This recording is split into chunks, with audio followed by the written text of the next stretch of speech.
Hey guys, in this video, we're going to take a look at how you can enable or disable automatic download iOS updates on the iPhone 13 or the iPhone 13 Pro. First, let's go back to your home screen by swiping up at the bottom of the screen. And on the home screen, you want to tap on Settings. In Settings, go down and tap on General.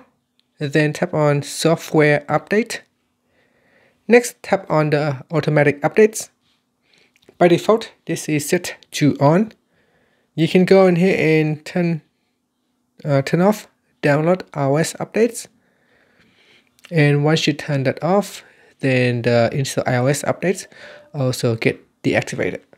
Okay, so now you can tap on the back key to go back to Settings, or swipe up to go back to your home screen. Now, automatic updates is not always ideal, especially sometimes when a new release comes out.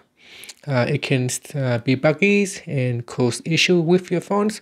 So sometimes you may want to hold off until you are sure there are no bugs with the software before you begin the update. And that's it. Thank you for watching this video. Please subscribe to my channel for more videos.